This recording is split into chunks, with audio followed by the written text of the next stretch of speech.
Oi pessoal, como é que vocês estão? Espero que vocês estejam todos muito bem nesse período de quarentena importantíssimo.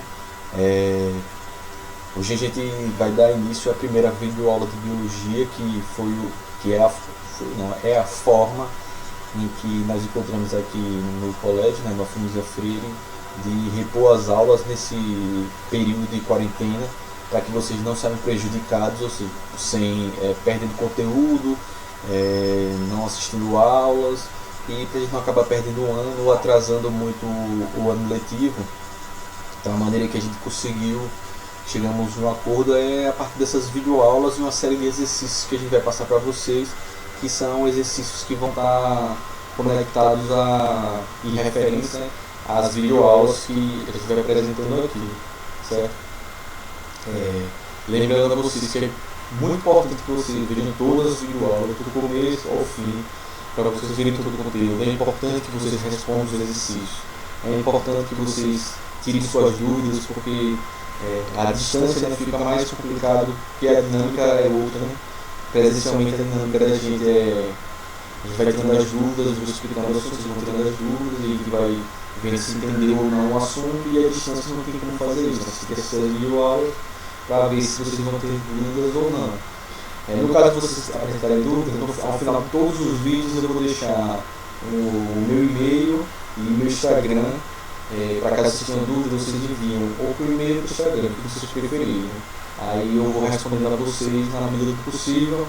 Se forem muitas dúvidas, aí eu tento fazer um vídeo só para tentar responder todas as dúvidas, tirar todos os questionamentos que vocês tiverem. Se forem pequenas dúvidas, poucas dúvidas de algumas pessoas, aí eu vou responder individualmente ou explico no começo de alguma videoaula. Vamos ver como vai ser a melhor dinâmica para a gente poder sanar as dúvidas e conseguir avançar com o conteúdo na medida do possível, né? Então, para a gente recordar um pouquinho, a gente já viu esse ano alguns temas do planejamento anual, né? Então a gente começou vendo as características gerais dos seres vivos, né? Todas aquelas características que compõem a vida e os seres vivos. A gente viu o método científico, ou seja, como a ciência funciona, quais são os métodos, quais são as regras, a diferenciação do que são as leis, as teorias,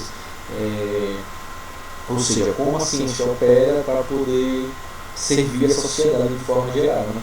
E aí, agora nesse momento de pandemia, a gente vem vendo que, apesar de muita fake news que vem sendo compartilhada, a gente tem que sempre seguir as orientações da Organização Mundial da Saúde, dos cientistas, dos médicos, de forma ampla, né? Ou seja, não é a opinião de um ou outro, não é uma questão de opinião, é uma questão de ciência.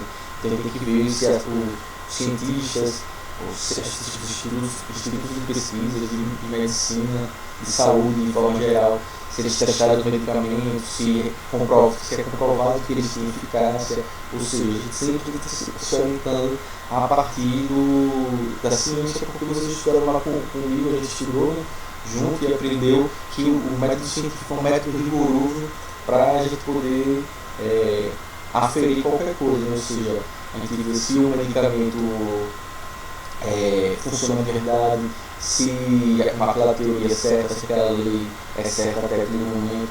Ou seja, tem os experimentos laboratoriais, tem os testes controles, tem os testes experimentais, para a gente poder ter certeza de que cada uma coisa funciona ou não, certo? Porque como a gente tem muita diferença de um indivíduo para o outro, pode ser que uma coisa funcione para um ou outro, mas para a grande maioria da população não funciona, né? Então é para isso que existe a ciência, para isso que existe o método científico, para a gente poder assegurar todas as questões. E aí depois a gente viu um pouco sobre a origem da vida, as teorias de origem da vida, as discussões de biogênese, a biogênese, vimos todos os experimentos para se comprovar a teoria da biogênese. Vimos também a origem da vida, né? As primeiras formas de vida, o que aconteceu com os primeiros organismos, a evolução do metabolismo energético. E aí a parte do metabolismo energético a gente viu lá mais na frente, né, parte do segundo semestre, e vimos como surgiram os globos celulares, as células eucariontes, e aí a gente vê de forma geral tudo. E aí o tema que a gente estava trabalhando, até próximo ao pouco depois do simulado, ou pouco antes do simulado, a gente começou a entrar no outro tema que é do nosso conteúdo do primeiro ano, que é o conteúdo de bioquímica, né? Então a bioquímica, a gente estuda a bioquímica na química e na biologia. Na biologia, a gente vai estudar, ou seja, a composição química da vida, né? Então, quais são os principais compostos que formam os seres vivos? Quais são os principais elementos químicos que são encontrados nos seres vivos, né? Na química, eles vão estudar mais as estruturas moleculares propriamente ditas, os tipos de ligações que acontecem, as combinações, qual a estrutura molecular de cada um desses componentes da vida. A gente vai ver mais as funções deles, os tipos, as classificações, para que eles servem, qual a utilidade deles nos seres vivos, certo? A gente viu lá quais são os principais elementos químicos que formam os seres vivos. A gente viu lá que os principais elementos que formam os seres vivos eram quais? Carbono, o hidrogênio, o oxigênio, o nitrogênio, o fósforo, certo? Dentre outros em proporções menores. O enxofre também. Então, a partir disso, a gente vai ter aquela classificação dos principais compostos que formam o seres vivos. Né? Aí a gente separa em dois grandes grupos, os compostos orgânicos e os compostos inorgânicos. Os compostos orgânicos, quais eram eles? Os compostos orgânicos eram os carboidratos, os lipídios, as proteínas, as vitaminas, os ácidos nucleicos, né? E os inorgânicos a gente viu lá que estarão representados principalmente pelos sais minerais, certo? Então lá tem lá os sais minerais como os inorgânicos. Os orgânicos são aqueles mais complexos, formam cadeias mais complexas, principalmente com a presença do carbono, do hidrogênio, do oxigênio, combinado com outros elementos químicos. E nos inorgânicos a gente viu que eles são moléculas mais simples. E os compostos orgânicos eles podem ser sintetizados nos organismos vivos, né? Já os compostos inorgânicos não. Eles são compostos minerais e eles são obtidos a partir da cadeia alimentar dos seres vivos, né? Então as plantas conseguem absorver esses minerais do solo, absorvem, armazenam na sua composição orgânica, ou seja, no seu corpo, e à medida que o ser vivo vai se alimentando do outro, os nutrientes vão sendo transferidos de um ser vivo para o outro, certo? E aí começou o assunto falando de bioquímica e começou falando sobre a água. A água a gente viu um pouco separada porque ela não é considerada necessariamente um nutriente, ou seja, ela não é considerada nos processos de digestão do corpo humano, ela não sai quebrando a água em partículas menores. Mas a água ela é fundamental porque ela faz quase todas as reações químicas que acontecem no nosso corpo, a gente viu lá, elas acontecem em meio aquoso, ou seja, na presença de água. Então a água é fundamental para a vida porque boa parte das reações metabólicas, ou seja, as reações que acontecem no nosso corpo, elas vão ocorrer na presença de água. Então é fundamental. Todos os seres vivos que existem, eles vão precisar de água, ou seja, eles precisam ter água no seu corpo para poder sobreviver. Todos. O que vai variar de uma espécie para outra é a concentração. Então a gente viu lá, por exemplo, que no nosso corpo, nos seres humanos, a gente tem uma concentração de mais ou menos 70% do corpo dele é formado por água. Aí varia, né, de uma faixa etária, sexo masculino e feminino, se no caso do feminino, se a pessoa estiver grávida, essa proporção aumenta um pouco mais, se ela estiver lactante, ou seja, produzindo leite, também sobe mais um pouquinho essa concentração de água no corpo. E tem espécies, por exemplo, como a água viva, que 99% do corpo dela é formada por água. Outros seres vivos têm uma concentração menor, mas todo ser vivo precisa ter alguma concentração de água no seu corpo, certo? Essa primeira partezinha a gente já viu, só estou relembrando que a gente foi esse período sem ver ela, estou relembrando só para a gente poder dar aquela captura na mente para poder continuar o assunto. Além de variar a água de espécie por espécie, ela também varia por faixa etária. Né? Então, geralmente, pessoas mais novas, as crianças, bebês, adolescentes, né? Vocês, jovens adultos, têm uma maior concentração de água no corpo. E quanto mais vai passando o tempo, quanto mais a pessoa vai ficando mais velha, a concentração de água vai diminuindo. Então, a gente vai ter menos água nos nossos tecidos e nos nossos órgãos, certo?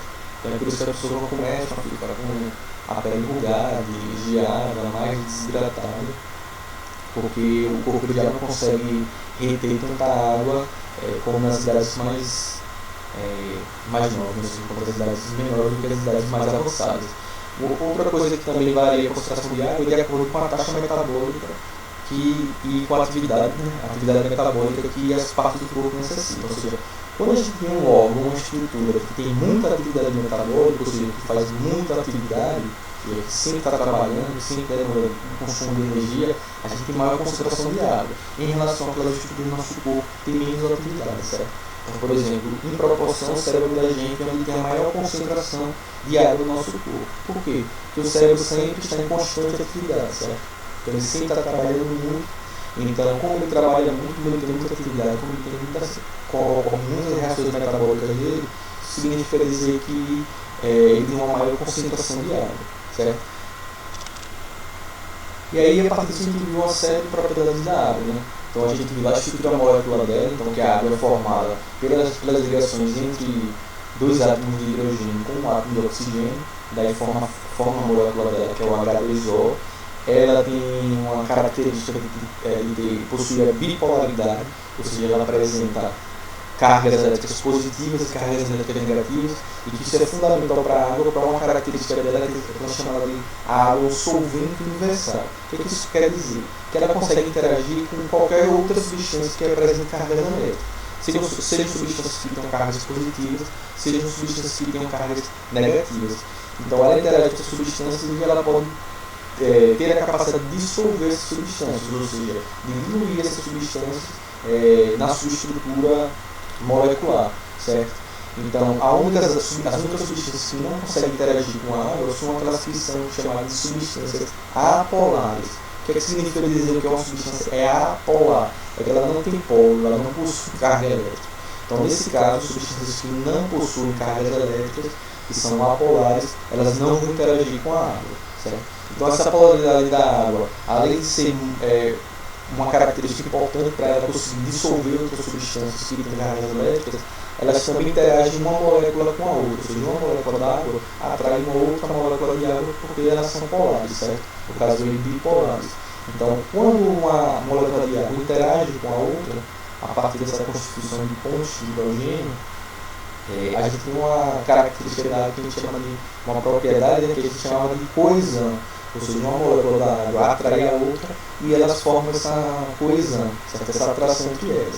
Que na superfície da água, elas formam aquilo que a gente chama de tensão superficial da água, que é uma fina película de água que fica se encontra na superfície, ou seja, as moléculas de água na superfície elas vão se ligar com as outras e formar essa película protetora.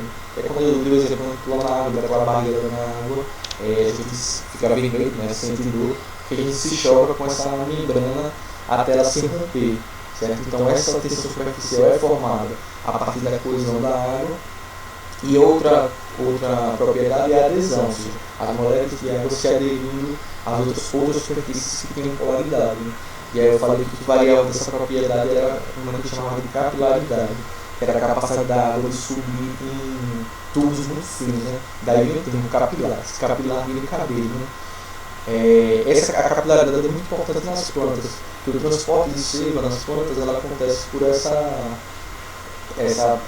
pressão e essa relação da adesão da água às paredes dos vasos condutores das plantas e da coesão de uma molécula de água com a outra, né?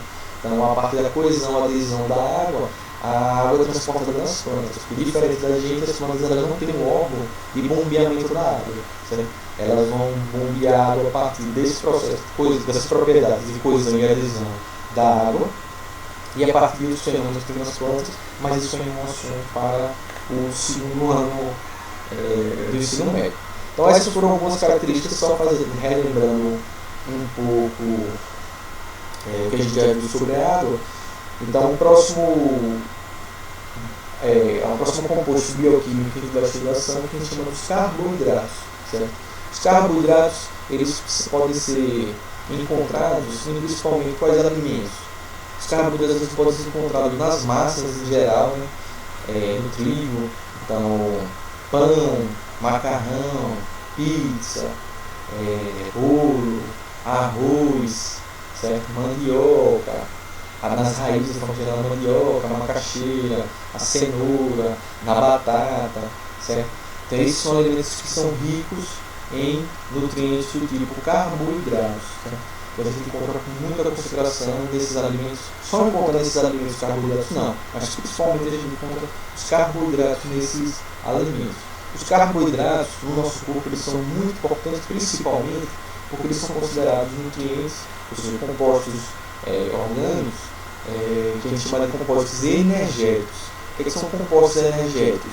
São compostos que eles são base para a produção de energia no nosso corpo. Ou seja, as substâncias bioquímicas elas podem ter três funções. Né? A função energética, ou seja, como fonte de produção de energia. A função reguladora, ou seja, ela vai funcionar, aquela substância vai funcionar para regular o funcionamento do corpo. E ela pode também servir como construtora, ou seja, ela vai construir estruturas do nosso corpo. Certo? Os carboidratos eles podem estar atuando em todos esses tipos de funções, mas a principal função, e que vocês têm que lembrar bastante, é a função energética, ou seja, nosso corpo ele vai produzir energia, primeiro ele vai em busca dos carboidratos, principalmente o tipo de carboidrato que a gente chama de glicose. Certo? Então ela vai atrás dos carboidratos para produzir energia. Os carboidratos eles também fazem parte, por exemplo, da membrana de nossas células. Então ele tem uma função de construção. Então, de acordo com o exemplo que vocês pegarem, vocês podem saber se eles são construtores, reguladores ou energéticos. Se estiver falando lá do funcionamento do corpo, o nutriente e tal está atuando no funcionamento disso. Você sabe que é regulador, está regulando. Ele constrói os ossos, por exemplo. O tal nutriente constrói as fibras musculares, construtor. As células pegam tal nutriente para sintetizar energia energética. Então, uma das principais funções dos carboidratos vai ser energia. Além de carboidratos, vocês podem achar, se vocês derem uma olhada no modo, ou se forem pesquisar na internet mais conteúdo para complementar, os carboidratos eles também são chamados de glicídios, ou hidratos de carbono, ou eles também são muito conhecidos como açúcares. Certo? Quando eu falo do açúcar em geral, o açúcar que a gente usa, o açúcar refinado, o açúcar mascavo, ele é um tipo de carboidrato. Mas a gente pode chamar todos os carboidratos de forma geral também pode se chamar de açúcar. Então não confunda, tome cuidado para quando falar de açúcar, achar que não são todos os carboidratos. Né? Para você pegar a glicose, o amido, e ele for chamado de açúcar, é porque é um dos sinônimos para os carboidratos, os glicídios. Certo? E o açúcar refinado que a gente usa para adoçar os sucos e os alimentos, eles são um tipo de carboidrato, carboidrato hiperenergético, inclusive as balas de chocolate, tem muito carboidrato, muito açúcar hipercalórico, ou seja, que tem muita energia. Certo? Então se a gente ver aqui um pouquinho nessa imagem aqui, então está lá em cima os glicídios e ali os sinônimos dele, açúcares, sacarídeos, carboidratos, hidratos de carbono, porque ele chama de hidrato de carbono, ou carboidrato, ou seja, carbono hidratado. Que a composição dos carboidratos ela vai formar, como vocês podem ver ali, ela é formada, os carboidratos são formados pelo elemento carbono, hidrogênio e oxigênio, certo? Então seria um carbono ligado à molécula de água. Aqui tem um exemplo da molécula de glicose, esse sisteminha aí que vocês estão vendo aí, certo? A glicose aqui, qual é a fórmula geral dos carboidratos? Então a fórmula geral, você sabe qual é a fórmula química do carboidrato, é o que? Significa CN vai ser aí, entre parênteses, uma molécula de água, N. Ou seja, N tem que ser no mínimo igual ou maior que 3, certo? Não existe carboidratos com menos que 3 carbonos. Então é como é que se eu falar que o carbono tem, se o carboidrato tem 5 carbonos, então é só você pegar esses 5 substituindo os N's aí na equação. Então, por exemplo, ficaria C5, aí você multiplicaria C5H10O5. Ou como está o exemplozinho aí já da glicose que vocês podem ver.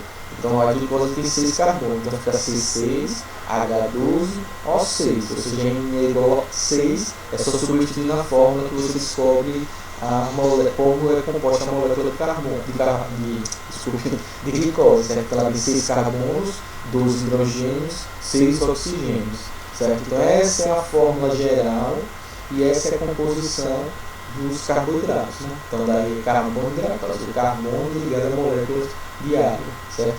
Então dá para saber, se cair uma questão numa prova, você sabe lá, descreva qual é a fórmula do glicídio que apresenta 4 carbonos em sua composição molecular, na sua fórmula. Aí é só você pegar esse 4 e jogar nessa fórmula aí, CnH2ON, e substitui o valor no N, né? Então ficaria C4H8O4, certo? Deu para entender isso aí tranquilo, né? Bem facilzinho, né? Outro esqueminha aqui, a gente tem aqui a classificação dos carboidratos, certo? Então os carboidratos, eles são classificados nesses 3 grupinhos aí: os monossacarídeos, os oligosacarídeos e os polissacarídeos, certo? Dentro desses oligosacarídeos, os mais importantes, como está aí dizendo, são os disacarídeos, certo? É o que é mais cobrado e é o que está lá no módulo de vocês, e é o que é o mais importante assim, para cair, certo? Os monossacarídeos, que chamam carboidratos mais simples, esse mono vem de simples, né? Então seria um açúcar, ou seja, é uma cadeia simples de carboidratos, certo? Então os monossacarídeos vão variar entre 3 a 7 carbonos, certo? Mas que isso não é mais um monossacarídeo. Então o monossacarídeo ele vai estar dentro dessa faixa. Os disacarídeos, olha o termo já dizer di2, vai significar o quê? Que vai ser a ligação entre 2 monossacarídeos. Então um monossacarídeo, se fazendo uma ligação química com o outro monossacarídeo, ele forma um disacarídeo, ou seja, um açúcar com a cadeia dupla, certo? Então os disacarídeos são formados a partir da combinação entre 2 monossacarídeos, que podem ser esses 2 monossacarídeos iguais ou diferentes, certo? E por último, os polissacarídeos, significa muitos. Os polissacarídeos, eles são formados por muitos monossacarídeos conectados. Então você tem uma cadeia longa de monossacarídeos interligados, certo? E aí aqui vocês podem ver aqui em cima ele está falando, eles são interligados através de uma reação de desidratação. Já eu explico o que é isso, certo? Então a gente vai ter esses 3 principais tipos de carboidratos: os monossacarídeos de cadeia simples, ou seja, de 3 a 7 carbonos. Os disacarídeos, que são formados pela ligação entre 2 monossacarídeos, e os polissacarídeos, que são formados por uma cadeia longa de monossacarídeos, ou seja, vários monossacarídeos interligados formando os polissacarídeos, certo? Tranquilo até aí? Espero que sim. Então aqui, olha, por exemplo, aqui a gente tem alguns tipos de monossacarídeos, certo? Então essa primeira coluna aí representa o número de carbonos que ele tem na sua cadeia. Na segunda coluna está representando a sua forma, de acordo com a fórmula geral. E aí na terceira a gente pode classificar eles, né? E aí classifica eles de acordo com o número de carbonos, né? Então no primeiro aí a gente tem um monossacarídeo que apresenta 3 carbonos na sua cadeia, então a gente chama ele de triose. Os monossacarídeos com 4 a gente vai chamar de tetrose. Os com 5, pentose. Os com 6, hexose. Os que tem 7, heptose. Então lembrando lá que os monossacarídeos eles só vão de 3 a 7 carbonos nas suas ligações químicas, certo? Também costuma às vezes chamar os monossacarídeos de ose, certo? Porque aí geralmente eles vêm, por exemplo, ao final dos nomes dele vem a terminologia ose, né? Por exemplo, glicose. Então a glicose é considerado um monossacarídeo. Cuidado também, isso não é uma regra geral, né? Tem alguns disacarídeos que terminam com essa terminologia, certo? Mas geralmente às vezes pode chamar, quando você vai nas pessoas que estão as oses, aí vai falando blá blá blá blá blá, aí ele está se referindo muitas vezes aos monossacarídeos, certo? Tranquilo até aí. Bom, então aqui, olha, a gente tem aqui um exemplo, os carboidratos mais comuns que a gente tem, que podem ser mais cobrados, certo? Então aí lá em cima, cada quadradinho significa uma cadeia de monossacarídeos, certo? Então lá em cima, lá o primeiro de todos, os monossacarídeos, só tem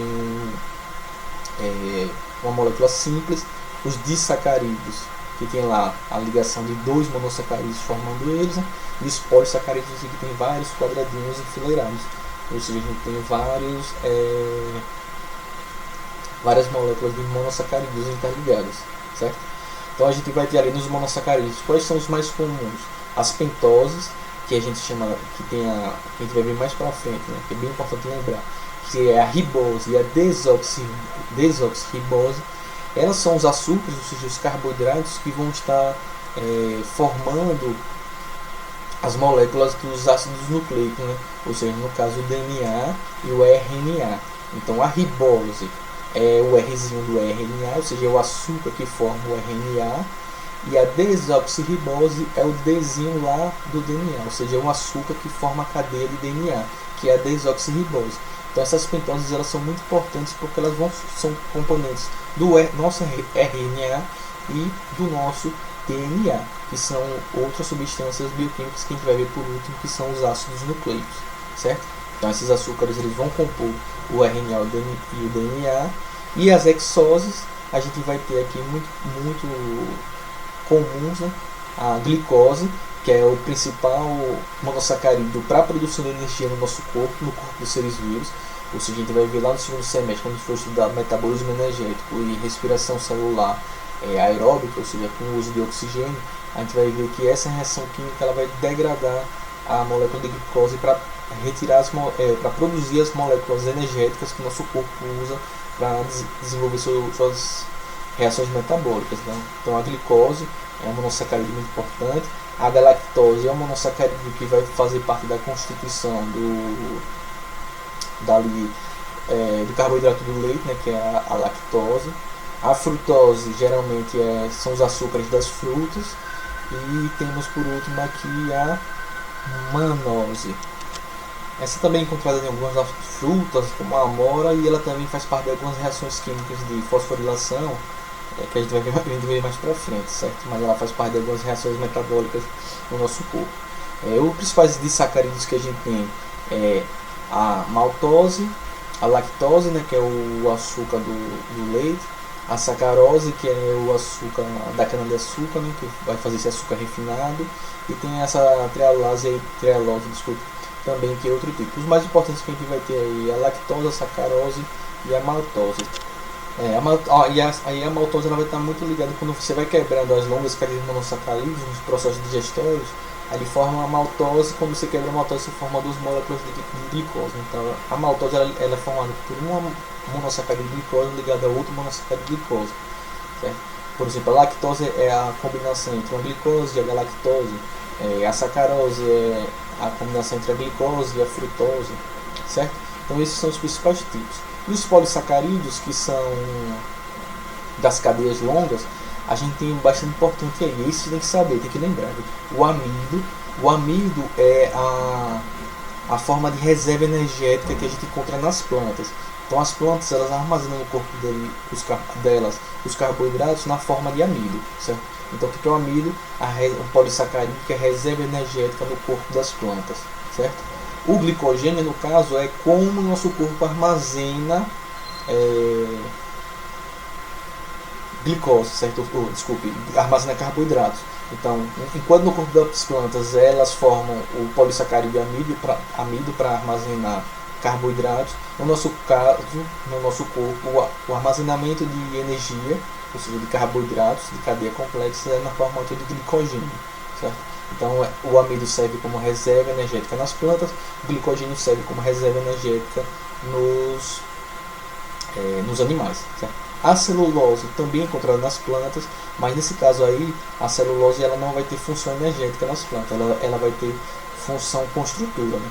As principais estruturas das plantas, as células dela, a parede celular das plantas, que a gente vai estudar quando chegar em citologia, é formado por celulose, né? Celulose também é usada a gente utiliza ela para produzir papel, por exemplo.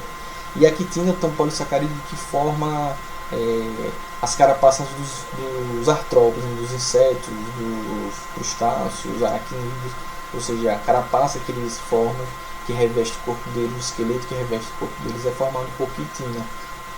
Então isso é também bastante importante para esses animais, certo? Aí lá no começo eu falei que estava explicando lá que os polissacarídeos se formam por síntese por desidratação. O que pode acontecer?